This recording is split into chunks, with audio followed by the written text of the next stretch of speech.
Hello, this is Sabina at Cross Keys Crafts with the visible image ATC swap for November 2023, and the topic this month is Shine Bright. And as soon as I saw the topic, my thought was to use this stamp set, which funnily enough has got a quote on it that says Shine Bright. It's got this star on here, it's got a star group here, a single star here, and a stamp, a sentiment that says star, but I won't be using that today, but I'm intending to use all the other stamps. I have gone ahead a little bit because I needed these to dry, and I've basically covered an A5 panel of, this is a 300 GSM cardstock, just with some yellow ink. I used this old Papercraft Society ink pad, and it's quite dry already, so I just used it to swipe. And then I went in with this ink pad. This is just a yellow re-inker that I put on a blank ink pad. I can't even think what it's called now, the ink pad. Let me just check for you. Yeah, it's a squeezed lemonade. I only bought the re-inker. Originally I thought I would do something fancy with the liquid inks, so that's why I've only got this one here, because I wanted this to be really bright. I've got darker yellows, I've got a bit of glitter here as well, but yeah, I thought this would be fine. And also, before I let it dry, I sprayed it a little bit with my water bottle. It just got a few specks on here, because obviously the contrast isn't very high, so you can't see it a lot, but I thought it gives a bit of extra texture. And as I said, I let it dry thoroughly, and then I cut this to size. This is for the main card. This is just a 5x5 panel, and this is the ATC, which is 3.5 by 2.5 inches. So I will start with the main card, I think. Because I definitely want the star to be a focus. Oh, by the way, I've also cut a little mask here just from some copy paper of the main star here on the stamp, but you will see in a moment that it's got some outside areas, but I didn't want to mask those because I want to do something different with those. So first of all, I'm going to put this down here in my stamping platform. And obviously I don't need that just yet. I need my stamp, and because I've already got a bit of ink on there, I'm just using my acetate here just to protect the panel. Make sure this is the right way around, and I want this in the middle, I think. I'm just contemplating whether I wanted it a bit on the side to have space for the sentiment. I might just do that actually. Have it a bit closer to the side here, maybe even a bit closer to the top. No, have it closer to the bottom. Sorry, I haven't thought this through completely. So because then I can have the shine bright at the top there. I think this will be fine. So I'm picking this up now, and then I can remove the acetate on the side there. So I want to stamp this. I'm just thinking this through now. See, this is why. Let me just switch off the camera whilst I get my brain in order. Yeah, so I thought to myself out just to make sure I'm doing it in the right steps. First of all, I want to ink up these bits in the background, and I know I want to heat emboss these in clear because I want the yellow to shine through. So what I will actually do is I will put the mask actually onto the stamp, and it sticks there on quite nicely. I will use my anti-static powder tool, and this is why I needed the panel to be dry, because I knew I'd be heat embossing on this. So now I'm coming in with my Versamark, but I actually only need it in the areas outside here. I don't need them to be, I don't need to ink up anything else.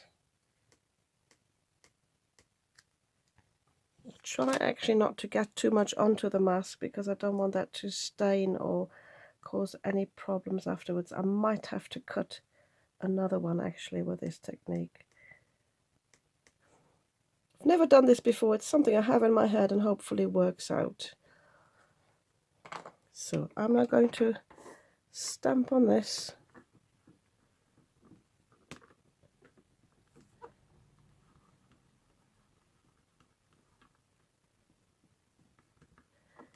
And I should have actually taken the mask off just in case I have some residue there, but I'll find that out in a moment. So I'm coming in now with my clear embossing powder, and that will tell me now whether I've got it right or wrong, because that hopefully just sticks to these areas now. And I shouldn't be really doing that on my stamping platform.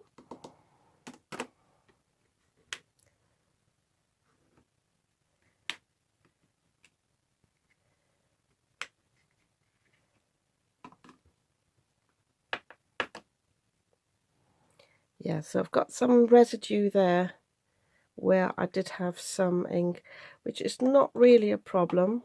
Don't know if the camera picks it up. I could come in with my brush there, which might make it easier. I just need to find a brush that I know is residue free. Ooh. And that's the other thing, my spoon just got stuck to one of the magnets. So I'm just removing that there. Don't want the tip there, because I want these areas to be stamped in black later. Maybe even heat embossed in black. So don't do what I do. Just ink it up with a Versamark and then take the mask off.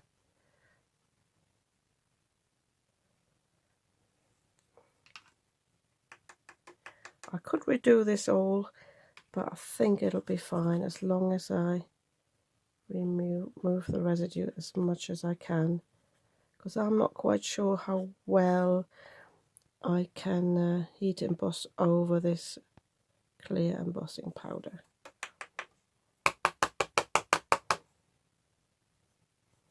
Still quite a bit there. Don't want to take too much off either. Yeah, I think I'll leave it like that. I don't mind it being a bit spotty because I like the grungy look of it, so I think I'll just leave it like this. So I'm going to heat set this off camera now, and then I will have to ink up the middle bit, but I'll show you that anyway. I forgot one bit before I heat set this. I will come in with the other stamps as well, and we'll do the same thing basically. I'm not masking anything with these, I'm just stamping them a little bit in the background, and I think I will, just in case, will stamp the sentiment as well. I just want a little bit, obviously have to leave some space, so I'll probably use this one down there and maybe another group up there, and then just the sentiment there. But as I said, being conscious of where the actual star needs to go. I have heat set this all now, so I don't know how well the camera picks it up. So I'm putting this back in my stamping platform. I haven't really paid attention to where I'm aligning this, so I'm just going in with his trick again. I'm just putting this on top of the acetate to align my stamp, so I know I'm not getting any excess of the Versamark onto the areas where I don't want any. So now I need to make sure that I'm placing this where I had it before. I think the dot here is a good indicator, as well as the circle down there. It's not that easy. Let me just move over the acetate a little bit. This is when you do this again, you should really align the card. I just, didn't even think about this properly. But I think this is okay. No, this needs to go. I actually, rather than moving the stamp on the acetate now, I could, if I wanted to, just move the acetate a little bit and tilt it, which makes it easier. As long as I remember where it is and I'm keeping my fingers on there. Again, I think this looks okay now, so I'm just putting my magnet down there. If you hear any noises, that's my dear cat. He's just scratching on a bag. Oh, and I need to move my camera up because I just knocked it with my stamping platform.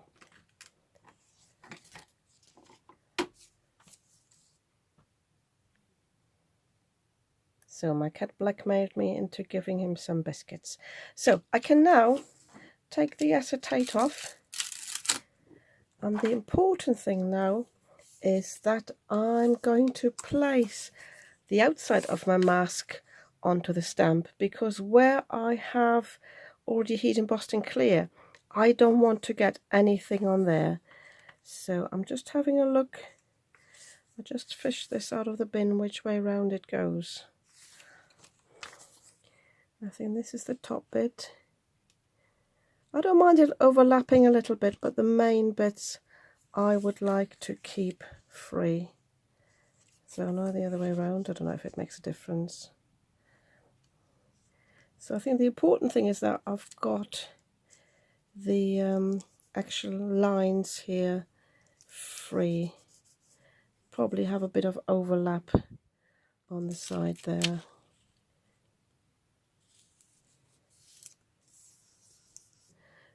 If you obviously try to recreate the card, you could just go for one colour, but I want this to be dark on the outside and bright on the inside. I hope this will work out as I'm planning. So I need my Versamark again. And again, like as before, I'm just inking this up thoroughly, but this time I will remember to remove the paper before I actually ink this up. Oh, and the other thing I mustn't forget, which I frequently do when I do double heat embossing, is just to use my powder again in the middle, because I have touched this a few times now.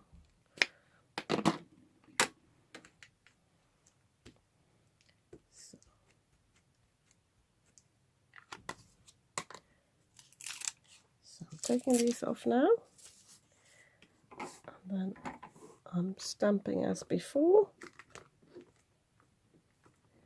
making sure I've got all the corners or tips of the star and the middle.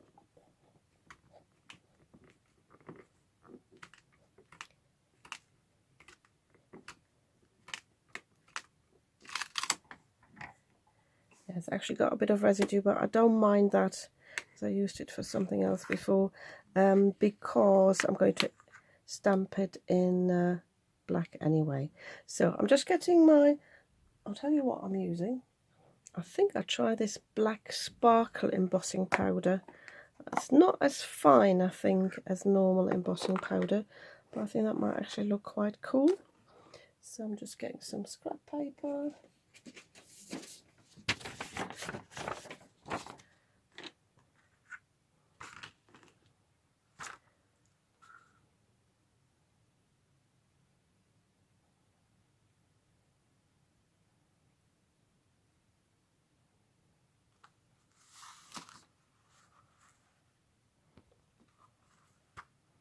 Trying to bend this a bit inwards so most of it will go back into the box. It's a bit missing there, but I might have, that might be where it's overlapping, where I haven't inked it up properly. So, and as before, I've got some residue in some areas that I need to remove with my brush. So just very carefully just brushing that off there. As I'm planning to go into the outside areas with black ink anyway, I'm not too fussy with this, but I don't want too many sparkle bits there. So yeah, there is a bit of sort of a mix going on, but I think it doesn't matter. And there's also a bit sort of double inking up here. Sorry if I'm going off camera. So a bit there and a bit there, but I'm not too fussed about this. I like the grungy look of it. So again, I'm heat setting this off camera, and then I'll show you what it looks like and how we continue. So it's heat set. I really like it. I don't know, the camera doesn't really pick up the sparkle, but it's quite amazing, this sparkle. Although we've only got really small areas, the glitter in the sparkle holds on to it quite well. So I really like the look of it.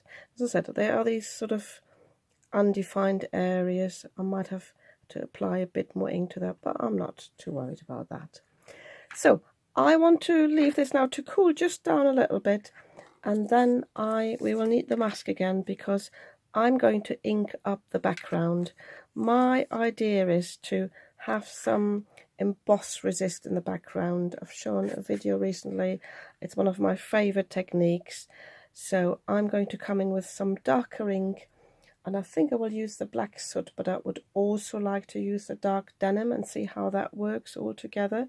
So I will just use this bit here. I might put some removable adhesive on the back, or I might just hold it down. I'll have a think in a moment, but I need that to cool down a little bit. And I will also, oops, sorry, that was something falling on the floor, just a coin there.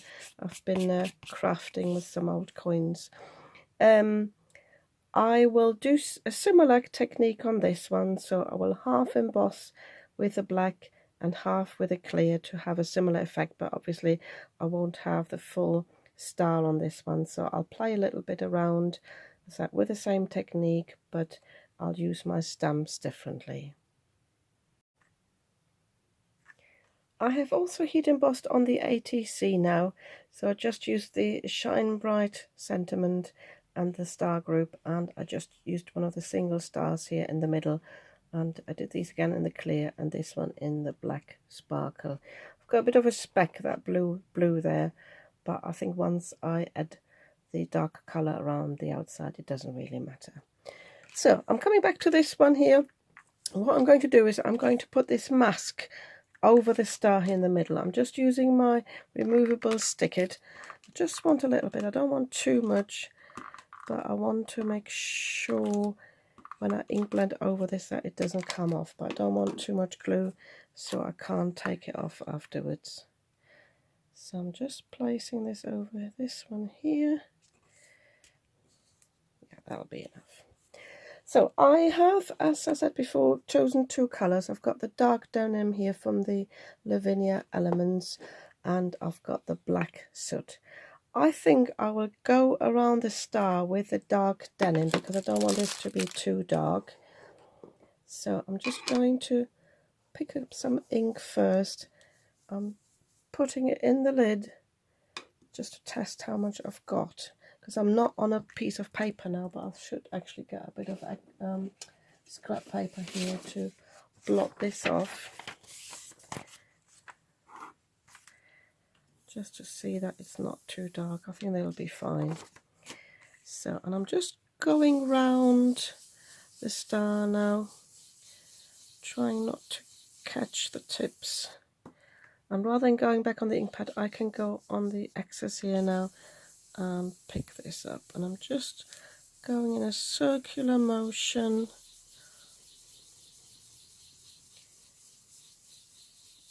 And you can already see where the clear embossing powder resists the blue. But I want this definitely to be a bit darker than it is at the moment. It's more like a green, so I want this to be really, really dark, so I need to apply quite a bit. So I think I will speed this up for the video, as this will take me about, I reckon, about 2 minutes to just go round properly.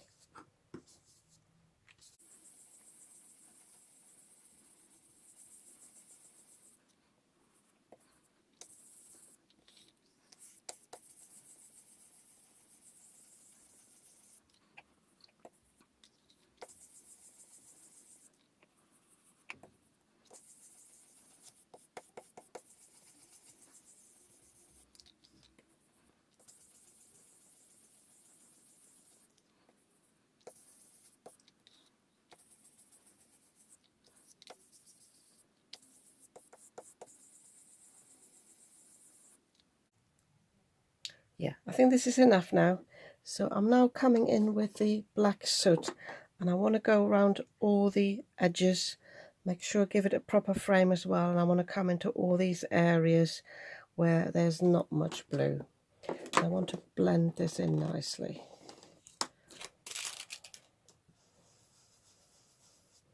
So same here, I'm just testing it on here, see how saturated that is. So just putting it in the lid first, just to make sure I don't apply too much to start with.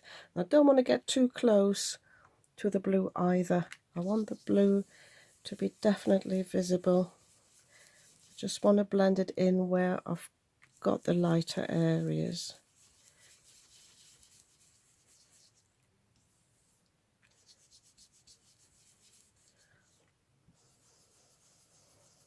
And I could come in now with the black just from the edges, because I know I want this to be saturated on the edge, so I could actually blend in from there.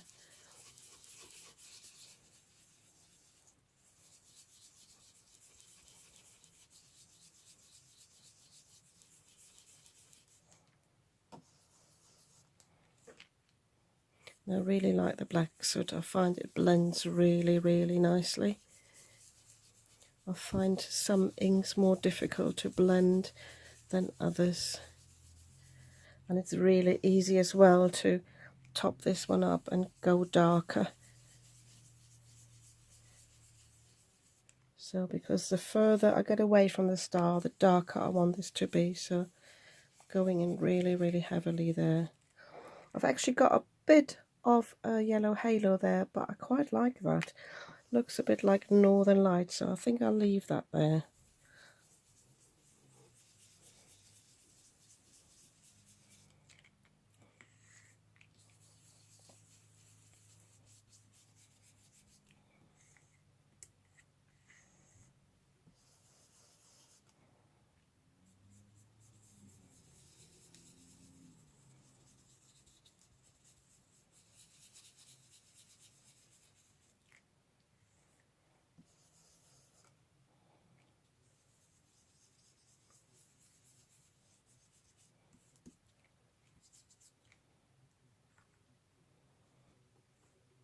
Yeah, I think I'm happy with that. I'm leaving, as I say, I'm leaving the halo. Originally I thought to blend it all in, but I think the halo will be really nice. So I'm quickly cleaning my mat before I reveal this. I'm not too bothered about the back because this will go to cast up, but when I do the ATC, I don't want any of this mess to be on the back. So let me just clean this up off camera. So I can now use some tissue and wipe away any excess of ink on the clear embossing powder, and that will reveal the yellow ink underneath. I'm leaving my mask on there for the moment because I want to come in with some spritzers, some splats, so I don't want these to end up on the star, I think. So I'm leaving this for now. The bee hasn't covered completely, but it doesn't matter. So for my splats, I have got different ideas. I do have this lunar paste, and I know you can water this down, but I don't think I want anything golden really. I've got some 3D pearls that I thought I could maybe water down. I think that would work. These are just from Germany, they're some cheap ones.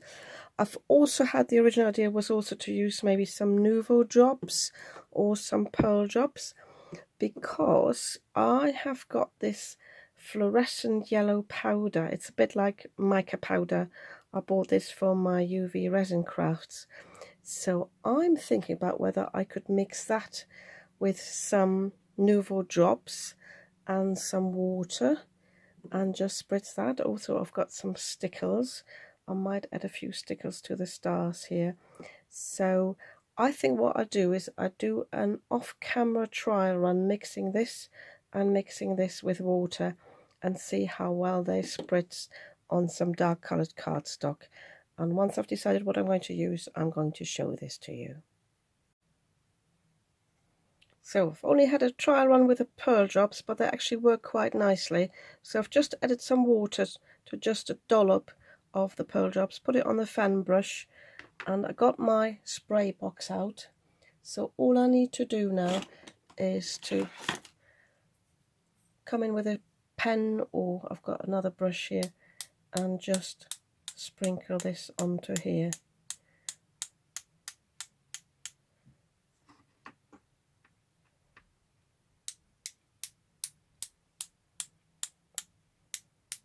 And the reason why I've got the spray box out here is it actually sprays quite wide.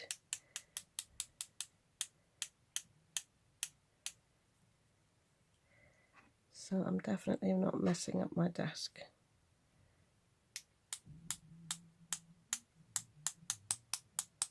Apologies if you hear any background noises. It's quiz night, so that's just started. So, don't know if you can see this there. I think this is quite nice.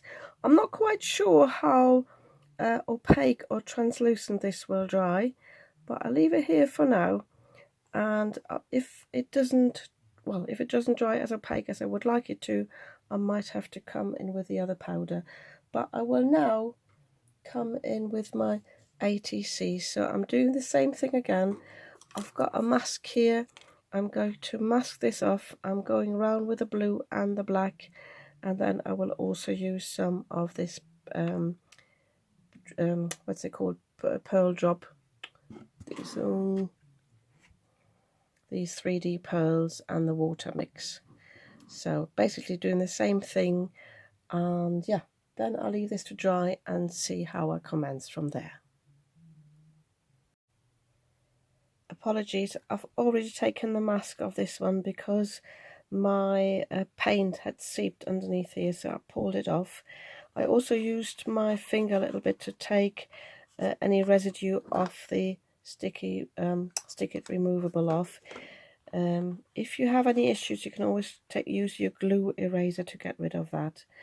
I have added some of this powder that I showed you before, which I've already stored away now. I mixed it, just because I had it on the table, I mixed it with my water glue mixture here to apply it, but it's still drying a little bit.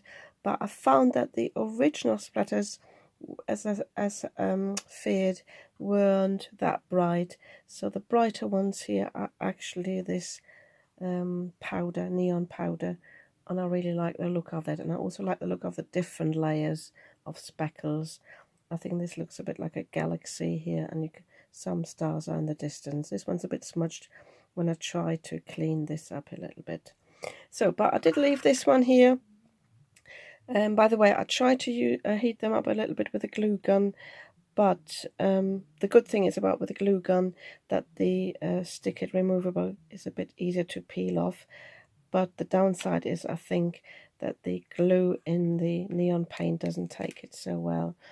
So there you can go. I've got quite a bit of residue here, so I'm just moving this with my finger. I don't know if you can see this here. And I think I will come in with my glue eraser, which I've got here. So I'm trying not to get onto the outside. Don't know how well you can actually see that. Let me zoom in. You see the residue there. The glue eraser is very good for that because it picks it up.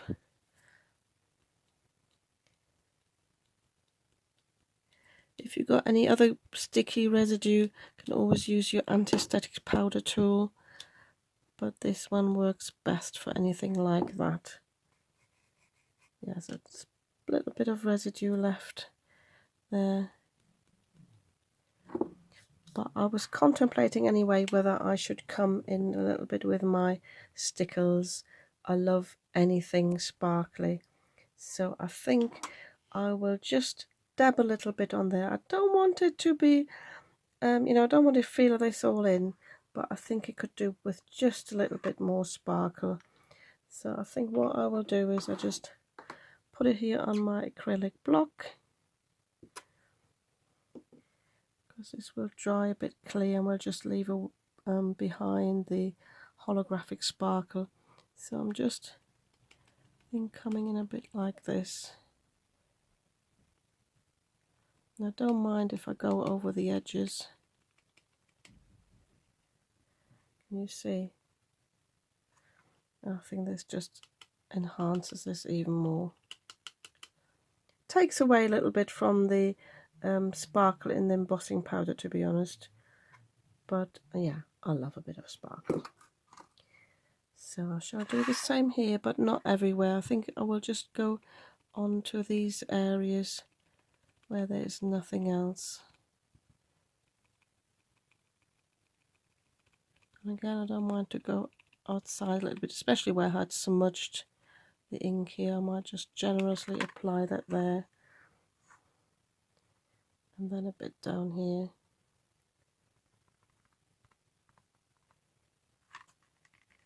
Maybe even a little bit on this side. Yeah. So I don't mind this to be a bit messy. It'll look intentional.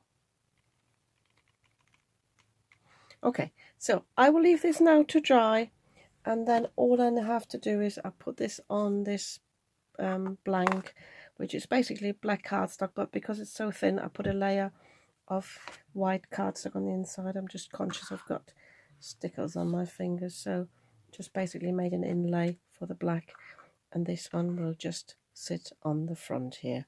So I will add a final photo pardon me, at the end of the video, and yeah, then you can see what it looks like once it's dry.